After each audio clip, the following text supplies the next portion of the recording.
Alright, so this is the first exercise in the basic strength programming.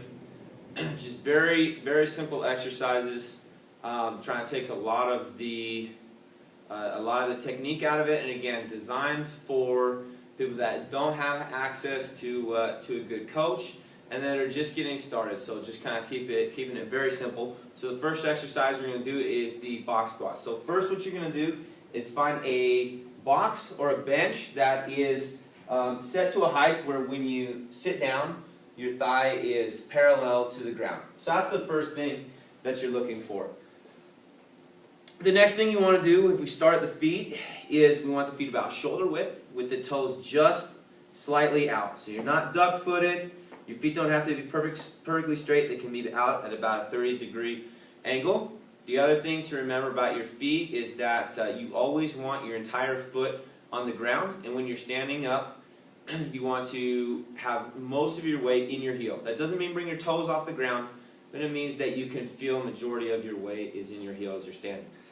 Next, as we look, we see our knees, and we want our knees to always be in line with our toes. We never want our knees to get into this weak knock-knee position. And if your knees are getting in that position, it's usually an indicator that you've got too much weight, or maybe the box is even too low. Some people will have to start with a box that's higher than parallel, or that's higher than a box that's higher than what puts your thighs at parallel, especially if those knees are knocking and you don't even have any weight.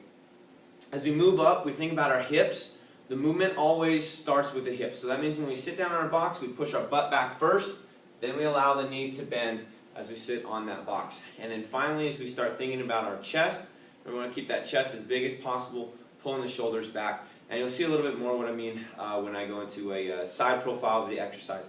So what does the box squat look like? Again, we're going to sit down, keeping the knees out. They're in line with the toes. We sit all the way on the box, and then we stand, pushing through the heels, making sure those knees are staying out. What it would look like from the side, my chest is big, my shoulders are pulled back. I push my hips back first, I come all the way out onto this ground, and then I stand up, pushing through those heels. A couple mistakes, what might look wrong with the box squat, kind of from a head-on view. All right, what's usually going to go wrong is those knees get in a weak position. You can see my knees came in a little bit there. So again, it's always important to have a workout partner who can kind of be looking at your form, especially if you're working out on your own without a coach. It's important that you have a workout partner who's watched these videos who can kind of give you some feedback and maybe let you know if your form's looking good, or maybe it's not looking good, and let you know that maybe you should use a lighter weight.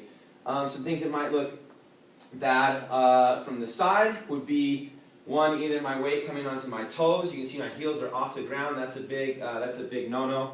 The other thing is when I come down, my shoulders are rounded forward. I can't get that, but I want to pull the shoulders back and keep that big chest. So that's the basics of the box squat without using any weight.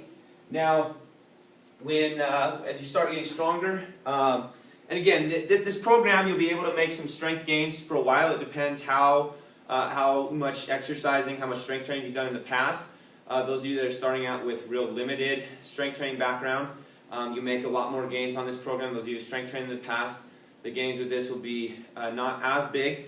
But when you start adding your weight, if you have had a history of back injury, it's easiest to just hold the dumbbells at the side, but make sure that those dumbbells don't push the knees into that knock-knee position. A lot of times holding the dumbbells at the side right here, it's really easy for those knees to get in that knock-knee position.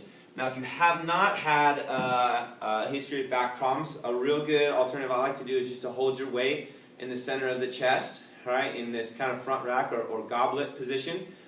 This is a little bit more beneficial because your spine is having to work to kind of support the weight. So again, if you don't have a history of back problems, you can do your box squat with the weight held center in the chest, like so.